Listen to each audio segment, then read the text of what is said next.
Chapter 9: Escape. Several small nuclear explosions occurred, and the Texas colony began to self-destruct. 2 Federation cruisers standing by outside, the Saffron and the Cisco, boldly ventured into the vast interior of the cylinder in a desperate attempt to rescue survivors from the Pegasus, a Federation assault landing ship, and the Zanzibar, a Zeon mobile cruiser.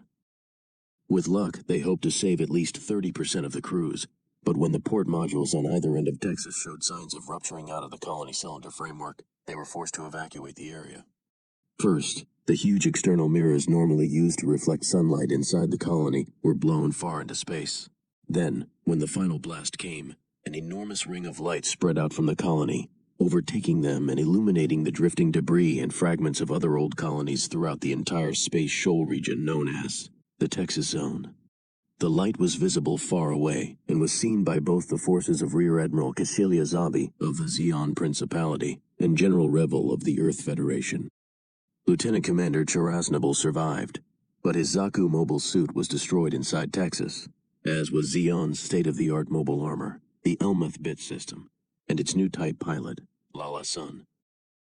In the Elmeth, Lala had willed the remote-controlled bit units to attack and annihilate the pride of the Federation, the Gundam mobile suit, but had merely succeeded in inflicting heavy damage. Its pilot, young Ensign Amuro Ray, managed to flee the narrow confines of the colony in the Gundam's escape capsule, the Core Fighter. After achieving inertial speed, he soared through the danger zone and made a beeline for open space. These gizmos actually work. GIZMOS. If the power failed on a Core Fighter, Amuro's instructor, Lieutenant Rahl, always used to say, its instruments would be about as useful as sunglasses in a cave at midnight. They would let one know if one were facing front or back, but that was it. To survive in space, real pilots relied on their eyes and their gut instincts. If the power fails, your instruments are as useful as sunglasses in a cave at midnight. How nostalgic the words now seemed. Lieutenant, look, the gizmos are working. Look how well the Core Fighter's made. He knew he had performed the right check procedures before escaping from Texas.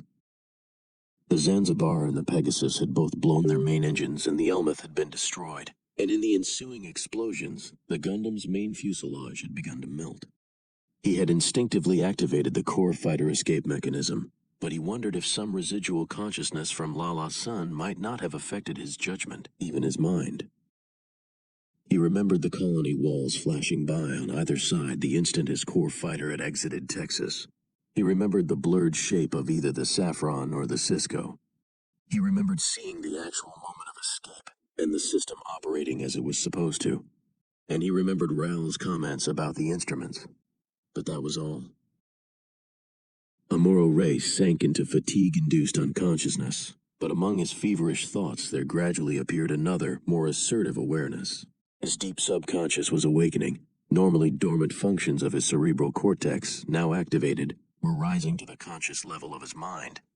Lala, what happened? It was a 10 or 20-minute encounter, and it all happened so fast. You showed me so much. But there's something that bothers me. There's something that bothers me terribly. We were virtual strangers, absolute strangers. You weren't supposed to mean anything to me. How could we possibly have understood each other so well? Is it because you were a new type, a new human? Someone supposed to symbolize mankind's potential for a universal renaissance. And me? I may have better than average intuition, but I hardly think I'm a real new type. I'm hardly some sort of new species that's going to transform humanity. Frankly, I don't believe that stuff for a minute. Lala, the whole thing's crazy. I don't know you any better than my childhood friend Fralbo, or even Salem Mas, but our minds seemed to fuse, Lala, to resonate. It felt as if we both glimpsed a way mankind could possibly evolve. But wait, no, maybe it wasn't just us. Maybe it really was part of that universal awakening people talk about, the new human renaissance that's supposed to happen someday. It makes me exhausted just to think about all this. I'm tired. I don't need anything now. I'm just going to sleep. That's all I want. To sleep. To sleep. The whole thing was too painful. I know you felt the same despair I did. Look what happened to us. The next step in Amuro's awakening was triggered by anger. Why, Lala? Why were you on Char's side? That alien presence I felt. That presence that interrupted us when we first met in the docking bay of the Texas Colony port module. That was Shar-Aznable, wasn't it, Lala? I felt static, painful static. But the expansion in awareness we were experiencing then, the leap in our ability to understand each other, it was incredibly powerful, even if it was interrupted by hatred or an awareness of danger. Was it some sort of thought transmission? I know we're not the only ones capable of this. I'm sure we're not. But something still bothers me. Lala, why were you in love with Shar? Why were you on his side? Just because you love him. It seems beneath you, Lala. You must have been deluding yourself. To tell you the truth, I find it hard to believe. Nothing makes sense. Ensign Amuro Ray was comatose, and his thoughts were a series of illogically structured, overlapping ideas that slid through his brain over and over again. The 8-meter-long core fighter carrying him continued in inertial flight, with no destination logged, streaking past the outer reaches of the Texas Shoal Zone toward the beckoning stars of an expanding universe. The ball of light from the exploding Texas colony behind it, once bright as a star between Earth and the Moon, was slowly fading from sight. The little craft had used up almost all of its fuel in escaping from Texas, and now had only enough left for a few attitude corrections with its Vernier rockets. The soft glow of its instrument panel testified to the fact that it continued to function, but in reality the only operation regularly executed was an intermittent oscillation of a 360-degree identification laser sensor. And the time limit on the pilot life support system was slowly running out. After leaving Lunatus second, the Federation fleet led by General Revel had headed toward Zeon's frontline moonbase, Granada. Arriving at the third combat line above it, around the same time Amuro Ray's ship, the Pegasus, was destroyed in the conflagration inside Texas. The surviving ships in Amuro's unit, the 13th Autonomous, somehow managed to link up with other Federation units and execute their assigned feint maneuver, approaching Granada counterclockwise against the plane of the ecliptic, while the main force closed in from the opposite direction. When all fleets reached their assigned stations, Revel's Magellan-class flagship, the battleship Drog, used a series of laser signals and rocket flares to transmit the following code to all ships in the Armada. Butterflies in the desert. With these words, the Federation forces finally received their long-awaited instructions to attack and occupy Granada. It was not going to be easy. The Federation Armada was huge, but its size hid the limitations in its actual fighting capability. The fleet led by General Revel was grouped around the space carrier Trafalgar and consisted of 2 battleships, 17 Coral-class heavy cruisers, 20 Salamis-class regular cruisers, and 65 public attack ships. Vice Admiral Carell's detachment was grouped around the space carrier Garibaldi and consisted of 1 battleship, 7 heavy and 8 regular cruisers, and 30 public attack ships. Both the Garibaldi and the Trafalgar each carried 60 Cosmo fighters for a combined total of 120. In the old days, an armada with so many Cosmo fighters would have been more than adequate for the task at hand, but Cosmo fighters had been designed for the radar age. Widespread use of Minovsky particles had made radar ineffective and rendered former tactics obsolete. Instead of old-style hit-and-run dogfights over immense distances, true close-quarter combat had become the norm. Even homing missiles were nearly useless. When the Principality of Zeon had developed its Zaku model mobile suit, they had gained an overwhelming advantage. The Earth Federation forces had continued to manufacture and deploy Cosmo fighters only because they had no choice. Their development and production of mobile suits had lagged too far behind that of Zeon. Unlike Zakis, most mobile suits carried by ships in the Federation Armada were still relatively primitive. There were 90 of the VX-76 model, an early mobile suit prototype nicknamed Bowls because of their rounded shape. They lacked legs, but had vernier jets in a 360-degree configuration for attitude control, and had a pair of rudimentary manipulator arms. The arms were incapable of holding anything as sophisticated as a beam rifle, but a hyper bazooka was built into the prow section. In addition, there were 40 GM model suits, a mass-produced version manufactured while the Gundam and gun cannon were still in the prototype stage. Instead of the stereo binocular design of the Gundam's head, the GM had a simplified glass front panel for a broader field of vision, and it had reinforced armor. When General Revel issued the final burst of laser code from the Drog to the rest of the Armada to initiate the attack, he chose the words Tora Tora Tora, the same phrase used in another age by the Imperial Japanese Navy when it had attacked Pearl Harbor and ushered in World War II on Earth. Although General Revel did not lack conviction in the justness of his cause and his certain victory, his choice of the words was a gross error, bound to elicit criticism from future military historians. Japan was an upstart Far Eastern nation that without warning had suddenly attacked a territory of the superpower of the day. The United States of America yet had eventually lost the war, at least technically. It would have been far more appropriate to use Overlord or Neptune, names which the true victors in that conflict had used in their Normandy campaign.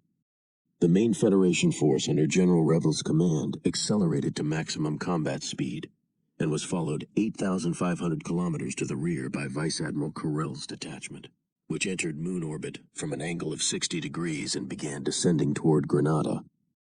The route of attack for the fleets had led through two difficult space shoal regions filled with the remnants of former colonies, Texas Zone, and the area where Side 1 had formerly existed. By taking advantage of the cover this debris provided, and by scattering a heavy concentration of Minovsky particles to render enemy radar useless, the Armada had been able to approach the third combat line above Grenada without being detected. But from that point on, it was necessary to use brute force. Using laser search beams, the Zeon defenders on Grenada had already detected the Armada and had gathered their forces in near the moon base. They were prepared to make a major show of resistance. Rear Admiral Cecilia Zabi, the commander of the Grenada moon base, was worried. Still no further word on reinforcements from Supreme Commander Jiren? She asked the Vice Admiral next to her. No, Your Excellency, he replied. I've been trying to get word from our Abawaku space fortress for the last 3 days, but they keep saying they can't spare any forces until they know Rebel's exact route of attack. Technically, the flag officer outranked Cecilia, but he had to be circumspect. She was the eldest daughter of Sovereign Degwin Zabi, the nominal ruler of Zeon, and thus had absolute decision-making authority as far as he was concerned. Cecilia tugged on her veil-like mask. Well, what about Dozel on Solomon? Revel's obviously going to ignore Solomon, have Dozel muster his forces and attack him from the rear. Her mask was made of a rubberized material that fit like a second skin, but she normally wore it down around her neck like a scarf, raising it above her nose only before going into battle. She was a woman of considerable vanity, who liked to pretend it helped preserve her complexion, but in reality she hated the smell of battle. It was also true, ironically, that in the past the only time she had not worn it in battle, a supposedly inactive shell had exploded, killing a soldier next to her and overpowering her with the stench of death. The Vice Admiral lied in response to Caecilia's query. I've already asked Dozel too, Your Excellency. Then he took his leave, and then it happened. The 65 Federation public attack ships under General Revel's command blanketed the space over Grenada, firing missiles that emitted a powerful electromagnetic field capable of diffusing enemy beams. It was an extension of the same technology used in radar-absorbing Minovsky particles. The field remained effective for several minutes, and although incapable of diffusing 100% of all beams fired from the ground, for all intents and purposes, the particles in it neutralized and scattered the consolidated electrons that made up the attacking beams. Grenada was thus forced to abandon its beam cannon defense and resort to barrages of anti-air weaponry using conventional explosives. First, 60 public attack ships slipped through Grenada's defensive fire and attacked the base with air-to-ground missiles.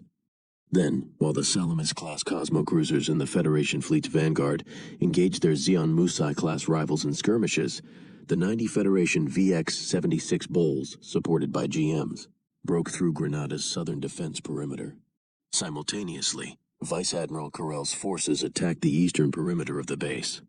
Because the Zeon ships defending Grenada had been dispersed in local space, they were forced into a purely defensive role for the first 30 minutes of the assault wave. But then Rear Admiral Cecilia Zabi, who was in charge, made a quick decision. Give the order to retreat, she commanded. But let it be known this doesn't mean rebels. Beaten us. Tell headquarters Grenada was lost because Jiren vacillated in sending reinforcements. One more division and we could have easily repulsed the enemy.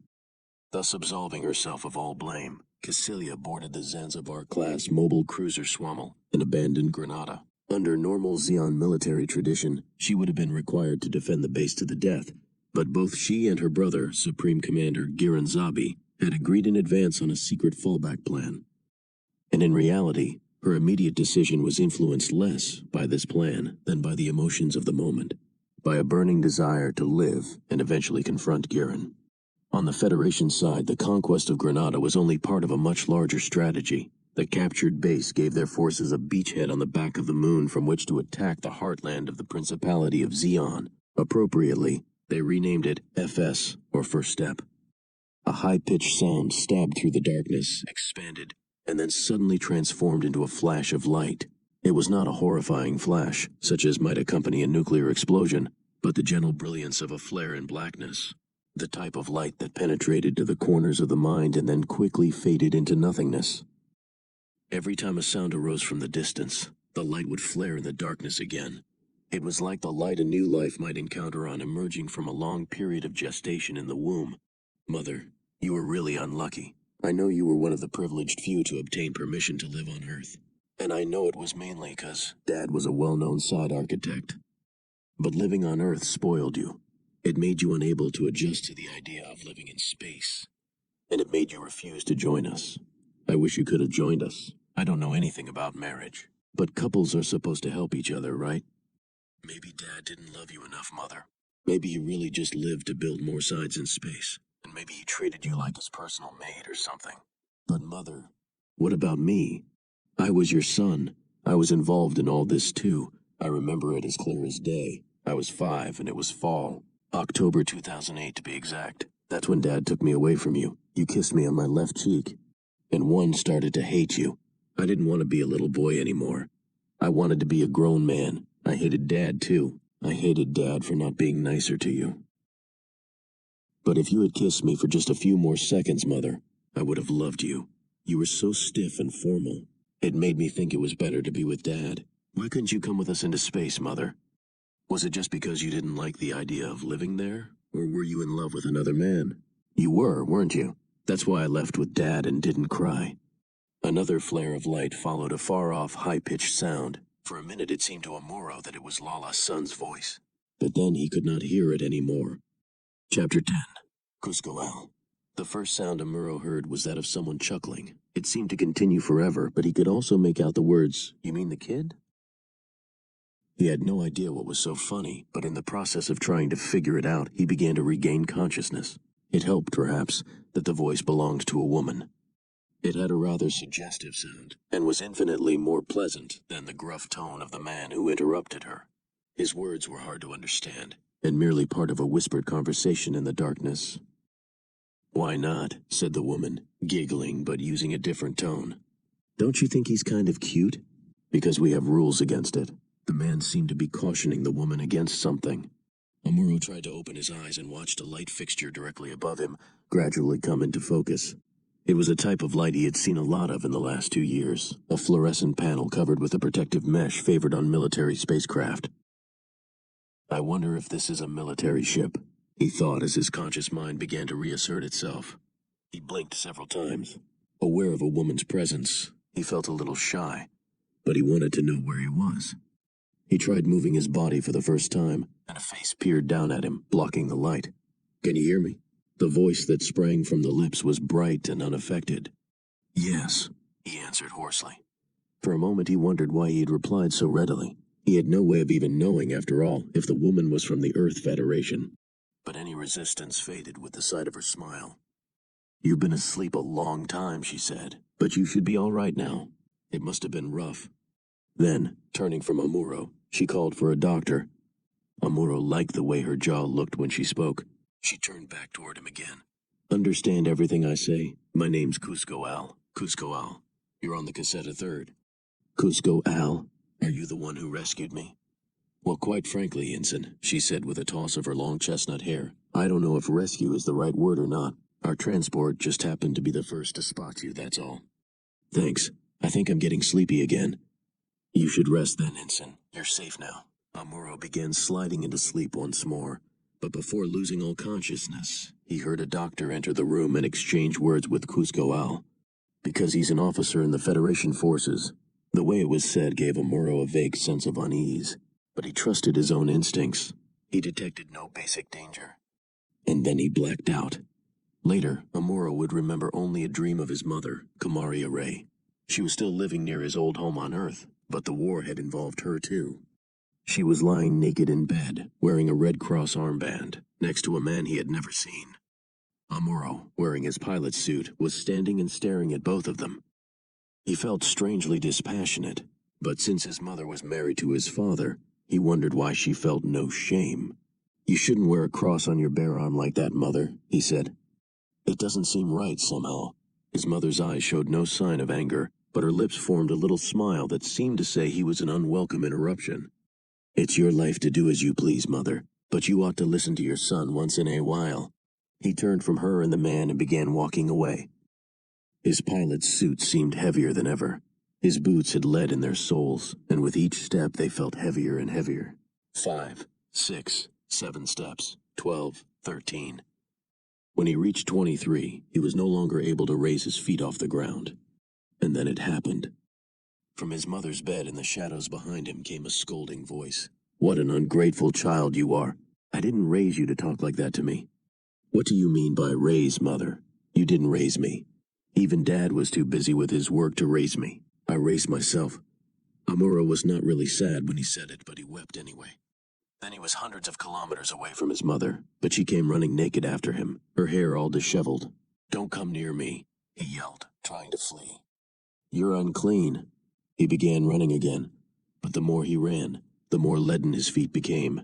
He donned his pilot helmet and activated the sun visor in an attempt to block out all sight of her, but when he did, the sound of his labored breathing became a roar in his ears. "Help! Help! I can't breathe!" he screamed, groping desperately with both hands at the surroundings he could no longer see. Then someone's hand took his. It was warm, and he somehow knew it belonged to the blonde communications recruit who had been with him on the Pegasus. "Sayla, is that you?" he asked. At the sound of the words, Amuro's eyelids fluttered open. It was not Sayla, but Cusco Al. His guard instinctively up, he cursed himself for having fallen asleep again without verifying his rescuer's real identity. "Thanks," he said, smiling. "I feel better now." At Amuro's confident reply, Cusco Al tossed her long chestnut hair again and smiled. But Amuro detected another, wavering thought behind her surface expression and sensed danger. She responded to him too quickly, too precisely, as if she already knew too much about him. "What am I feeling?" His mind began groping for an answer, but he tried to tone down his impulses. He would have to be careful. He knew nothing about her, and it would be better to feign ignorance if there were a threat. "I was dreaming," he said. "It was frightening, and it was obscene." Obscene? Her pretty gray eyes narrowed as she stared down at him. It worked, he exulted. The word obscene, with all its physical implications, had caught her off guard. He had pierced her emotional barriers and aroused her basic feminine curiosity. "My mother was sleeping with another man," he said. Cusco Al was at a loss for words. The peach-fuzzed, innocent-looking young ensign in front of her was certainly not yet 20, yet he spoke in a self-confident manner that belied his youth. No ordinary Federation pilot would speak in such casual terms about his mother to a virtual stranger. He was either an utter fool, or... "You've been through some hard times, Ensign," Cusco said. "You'd better forget the nightmares." "Thanks. I'd like to speak to the ship's captain, if I may. Would you call him for me?" With the aid of the doctor, Amuro checked himself, going from the top of his head down his neck and back to his tailbone. He was all in one piece, and he felt no pain. For a moment he wondered if his memory was intact, but then he remembered what he wished he could forget: the entire battle on Texas. What of his fellow crew members on the Pegasus? What had happened to them? It was too painful to think further, so he brought his attention back to Cusco, in front of him. She put down an intercom phone and turned to him, especially in his joints. He had worn his pilot suit too long. "Where's this ship headed?" he asked. "Side 6. We're scheduled to dock at Balda Bay, but be careful when you move like that. You okay?"